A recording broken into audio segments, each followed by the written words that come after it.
Heli Talvitie Leader-Aisa-parista. Mä olen toiminut Leader-Aisa-parissa kansainvälisten hankkeiden koordinaattorina ja olen vastannut tässä tämän Härmän työleirin asioiden paperipuolesta ja yhteydenpidosta Allianssi ry:n kanssa.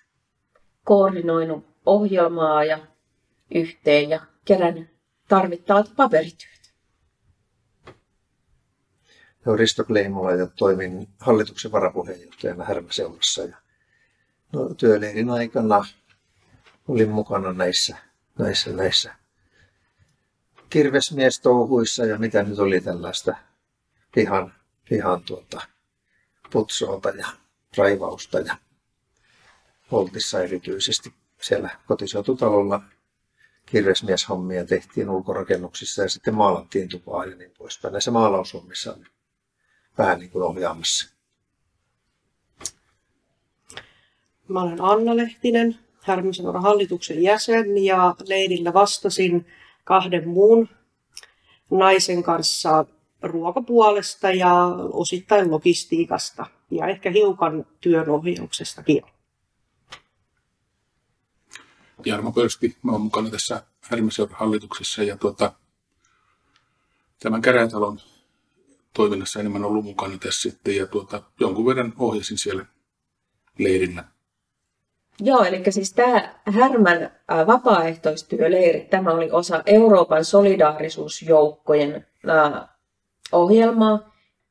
Ja Suomessa näitä leiriä järjestää muutkin tahot. Allianssi ry toimi tässä kansallisella koordinaattorina. Ja tämä Härmän leiri taisi olla ainut tällainen vapaaehtoistyöleiri Etelä-Pohjanmaalla tämän kesän alueella. Leirin teema oli vahvat juuret tekevät meistä aktiivisia. Ja leiriin kuului tällainen valmennusjakso siihen alkuun, jolloin kerrottiin vähän, mitä Suomi on ja mitä Ala-Härmä on ja mikä on Härmäseura. Ja kerrottiin Härmäseuran toiminnasta ja siitä, että miksi tällainen kotiseutuyhdistys koetaan tärkeäksi. Ja sitten keskusteltiin näiden leirin eurooppalaisten osallistujien kanssa, että mikä heidän kotiseudussaan on tärkeää.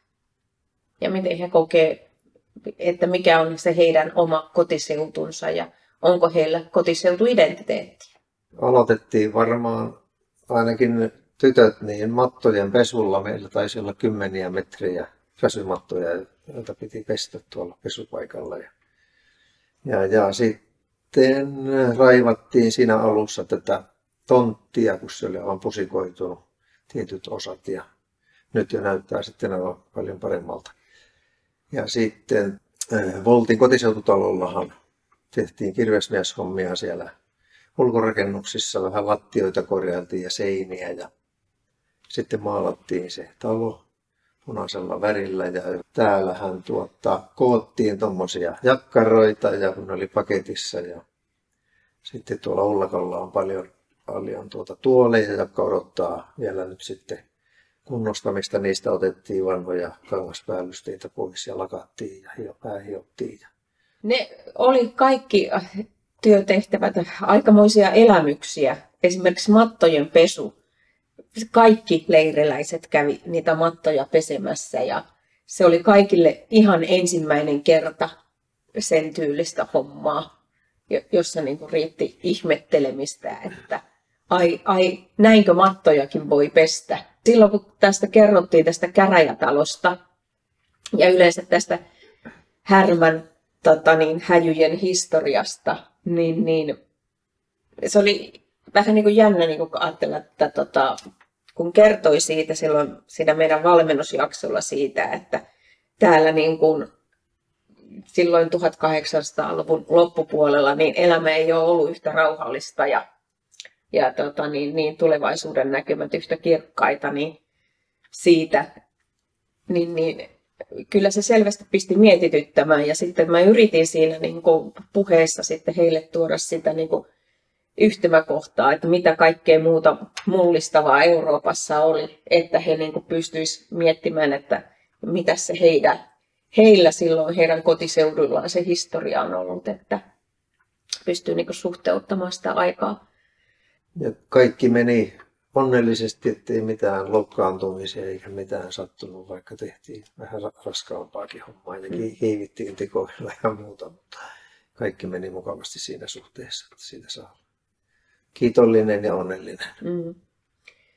Ja se, mikä oli valtavan ihanaa, oli huomata jo, että heti ensimmäisenä iltana nämä kaikki nuoret, ne ryhmäytyi. Niistä tuli yksi ryhmä.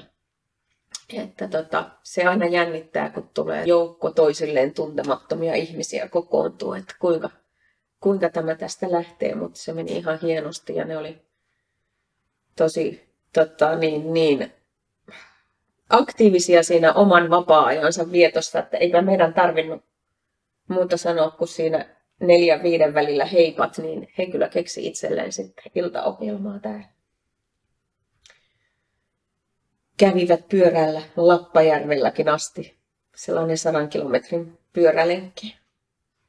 Muutamille tuli sitten siinä vapaa-aika. Mutta joo, jos joku innostuu järjestämään itselleen tällaista kansainvälistä vapaaehtoisten työleiriä, niin Aisa-pari sitten auttaa taas jotain seuraavaa toimijaa ottamaan homman haltuun. Samalla lailla kuin Härmä seuraakin. Paljon saatiin aikaankin, joka semmoista hommaa, mikä olisi sitten meille aktiivisille keskeisille toimijoille langennut muuten. Kyllä, mattojen pesut ja maalaamiset. Kyllä joukossa on voimaa. Niin, sitten kuitenkin tapahtui. Se oli hieno myös nähdä, sitten kun päivitteli someen täältä, mitä tapahtui, niin sieltä tuli kommenttia, että mitään näin hienoa Härmässä ei ole tapahtunutkaan hetkeen. Niin. Aina kiva, pystyy tuomaan jotain vähän ekstraa.